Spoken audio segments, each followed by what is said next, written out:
Hi అందరికీ. ఈరోజు కుప్పింటాక్ soap ఎలా చేయాలో చూద్దాం. కావాల్సిన ఇంగ్రీడియంట్స్ రెడీగా పెట్టుకోవాలి ముందే. ఇండక్షన్ స్టవ్ మీద చేస్తే చాలా బాగా వస్తుంది. ఓకే, ఫస్ట్ సోప్ బేస్ని కట్ చేసుకుందాం.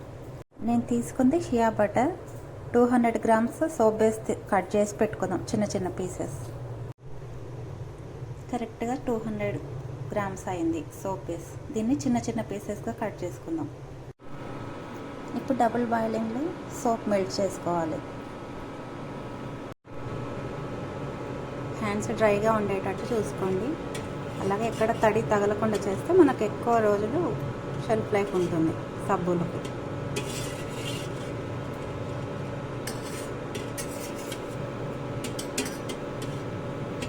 కొంచెం టైం పడుతుంది ఇది మెల్ట్ అవ్వడానికి.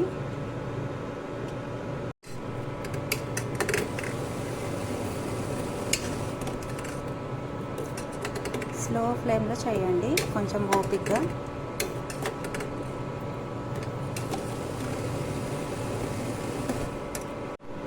సో మొత్తం మెల్ట్ అయిపోయింది.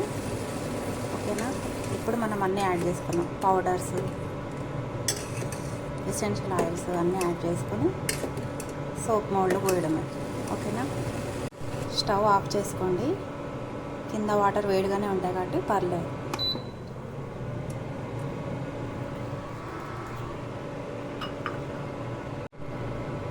ఇవన్నీ మిక్స్ చేసుకోవాలి నీట్గా.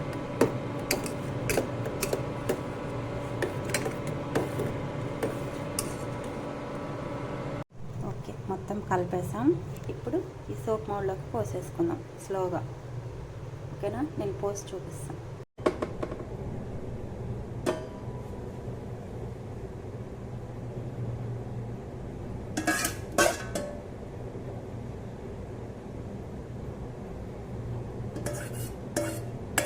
అంతే అండి, చాలా సింపుల్గా మనం తయారు చేసుకోవచ్చు.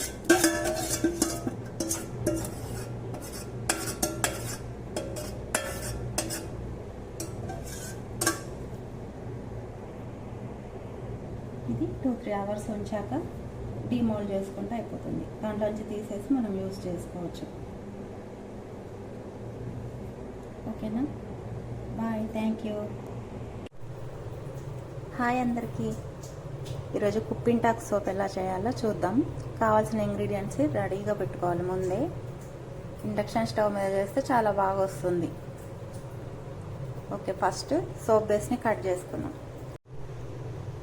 కరెక్ట్గా 200 గ్రామ్స్ అయింది సోప్ బేస్. దీన్ని చిన్న చిన్న పీసెస్గా కట్ చేసుకుందాం. హ్యాండ్స్ డ్రైగా ఉండేటట్టు చూసుకోండి. అలాగే ఎక్కడ తడి తగలకుండా చేస్తే మనకు ఎక్కువ రోజులు షెల్ఫ్ లైఫ్ ఉంటుంది సబ్బులకి.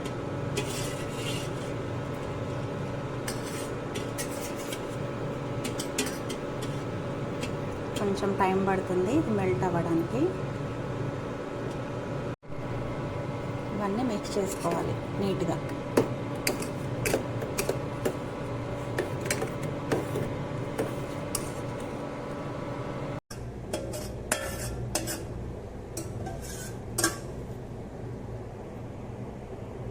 ఇది 2-3 అవర్స్ ఉంచాక డీమోల్డ్ చేసుకుంటే అయిపోతుంది. దాంట్లోంచి తీసేసి మనం యూజ్ చేసుకోవచ్చు. ఓకేనా, బాయ్, థ్యాంక్ యూ.